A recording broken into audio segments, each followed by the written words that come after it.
Hey guys, welcome back to a brand new video.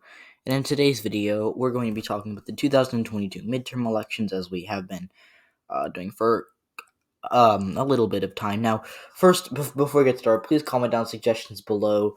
I'm kind of running out of ideas, so I just came up with this one. I honestly had no idea what I was going to do, but tell me a video that you'd like to see, and I'll pick the one that I think will not please the most of you guys. Like if everyone's commenting down one idea, I'm probably going to do it.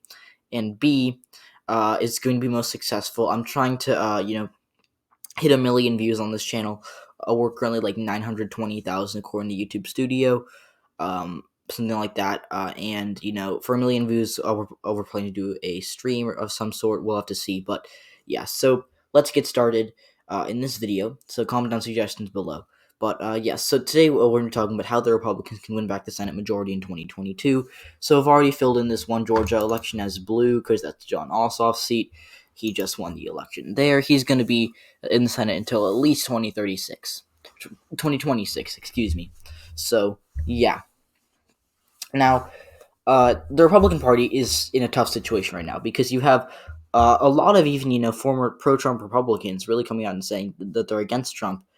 But you still have some of those, extreme pro-Trump Republicans, mostly in deep red states. So, for example, and even in swing states, like let's take Pennsylvania for example.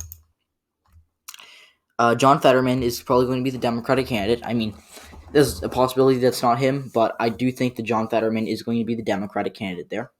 And he's a pretty good candidate. I mean, he's the lieutenant governor. I think that he is in a position to win the Senate race there in 2022 right now, assuming Pat Toomey retires, which he said he's going to do. So yeah, now who can the Republicans run? Well, they have a few options, but the best candidate, the consensus is that their best candidate for Fetterman is Ryan Costello. Now Costello, I think he is a decent candidate, but the reason that I think he might not be able to win the primary because he's not as pro-Trump as some other Republicans who could run in Pennsylvania, campaign solely on Donald Trump. And while I get that Donald Trump isn't very popular nationwide, I'd say that most of the Republican base is still very much in support of him.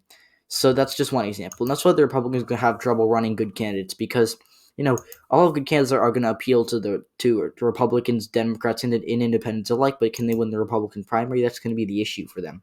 So let's get started. Just states that are not going to flip. Colorado's not going to flip, even in a Republican, or even in the scenario where we're going to be generous to the Republicans. I don't think, or just. So 40-60 for the Democrats are essentially guaranteed for them. In this scenario, I don't think Alaska would be that competitive. It could be competitive if the Democrats are on the right candidates and if some stuff happens, but right now I don't think it will be competitive.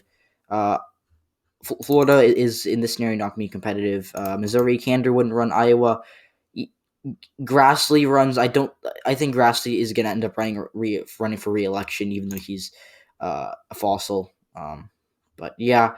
So Indiana's also Rob Portman in Ohio. I think is going to run for re-election. He might get primaried, but he's still going to win the primary there because of just how well liked he is. And I think that he would still win re-election by like 15 to 20%, no matter who the Democrats run, unless for whatever reason Sherrod Brown runs. Then we'll move this race into more toss-up territory. But Sherrod Brown already has a Senate seat. It would make literally no sense for him to run for another Senate seat. So then you get into your competitive races. Now, let's start with the races that are more likely to go Democrat. I think that Mark Kelly is likely to hold in Arizona. I mean, tell me with a straight face, or just tell me who are the Republicans going to run here.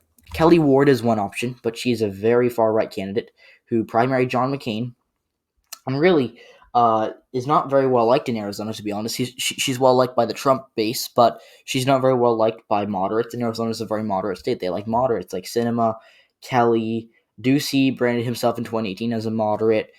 He's kind of attached him. He tried to attach himself to Trump, but that didn't work because of the fact that there's a lot of controversy in Arizona.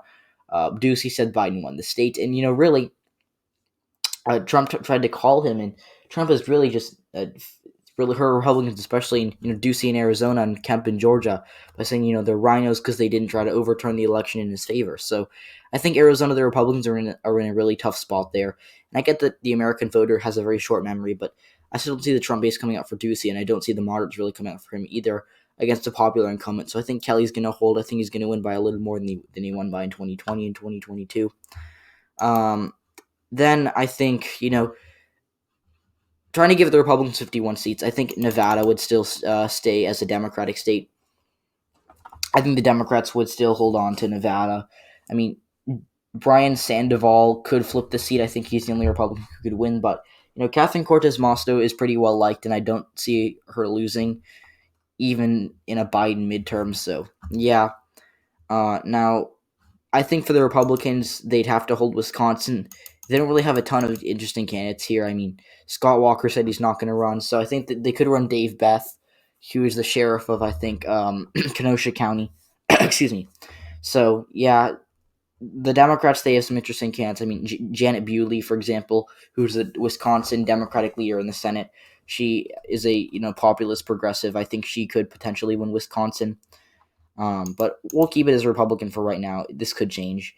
And I think North Carolina, Mark Walker said he's going to run, although he did. I think he left the House, so we'll have to see. But I do think that right now the Republicans should be slightly favored in North Carolina, but again, stuff can change. So it comes down to Georgia, Pennsylvania, and New Hampshire. Now, I think Sununu, like I said, there's a 50-50 chance of him running. He could run, he could also not run, because he still is eligible to run for re-election as governor, so we'll have to see. But I do think right now, assuming the Republicans win the Senate, let's just say they win the Senate, let's just give New Hampshire, for the sake of argument, we'll put it as lean, because I think if Sununu ran, it would be lean Republican.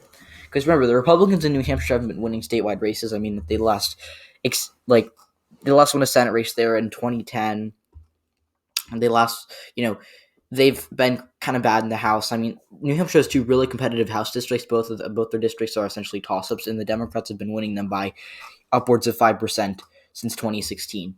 In 2014, Jaheen Shaheen was reelected. In 2020, she was reelected, and she won by 15. So, yeah. However, you got to remember that in 2010, Kelly Ayotte, I believe, she actually got like 60% of the vote. So the Republicans in New Hampshire have been able to run it up before. They just haven't really done it recently. But 2010 was a super red wave year. I mean, the Republicans had insane pickups all over the House and in the Senate. I'm trying to think seats they picked up. I mean, Indiana was one. This is actually the 2010 map. Actually, this is Kelly Ayotte. They picked up New Hampshire, Indiana, Kentucky was, I think, no, that wasn't pick up. I'm trying to, I'm not super familiar with the 2010 midterms. But yeah, so essentially, just New Hampshire. Long story short, the Republicans haven't been doing well recently, but they've done well, 10 years ago, for example. But I think Sununu would win by a lean. Maybe in a best case scenario for Sununu, he can win by a likely margin, but I'm just going to put it as lean right now. If he does run, he is somewhat of an electoral behemoth. So, yeah. Now, Georgia and Pennsylvania, I think right now, these two seats are lean Democratic seats, but in this scenario, we're going to have to give the Republicans one to give them the majority in the Senate. So let's just, we'll have to see. But I think the Democrats will be slightly more favored in Georgia because of Raphael Warnock being the incumbent. Now, I still think Fetterman is favored to win in Pennsylvania, but I think Warnock just being the incumbent would help him. Plus, I get that Kelly Loeffler was a bad candidate, but the Republican Party of Georgia is in shambles right now, whereas the Pennsylvania Republican Party actually has kind of dodged a bullet in that Pennsylvania has a Democratic governor, but Trump hasn't really talked about Pennsylvania as much as he has in Georgia. He didn't call the Pennsylvania Secretary of State to ask him to find 12,000 votes. So, yeah, now, Georgia, I still think would stay blue in the scenario.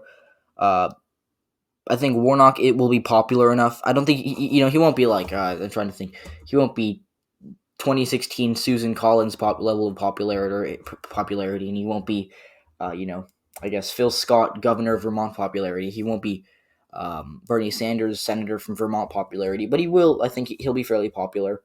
Um, and I don't see him losing re-election because I think really Doug Collins is the only viable option for the Republicans at this point in Georgia, and he doesn't have the suburban appeal that Loeffler had, so he'd do a lot better in rural areas, but he'd do worse in the suburbs. And I think with the suburban swing and the Georgian overall swing to the left, it'd still be enough for Warnock to hold. Pennsylvania, actually, just put this in there. Whoa. The heck? Okay, that was weird. Let me just. Whoa, that was weird.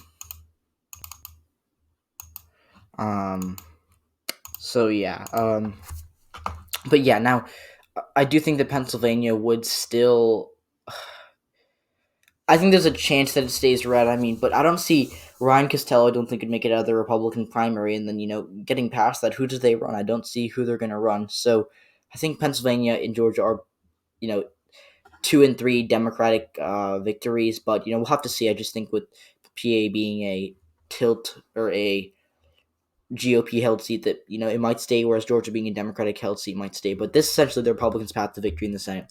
Obviously, you can switch around Georgia and Pennsylvania. You can say, well, what if the Republicans in Nevada find a decent candidate and Sununu doesn't run? Then you could do that. But so that's essentially it, guys. Thanks so much for watching this video.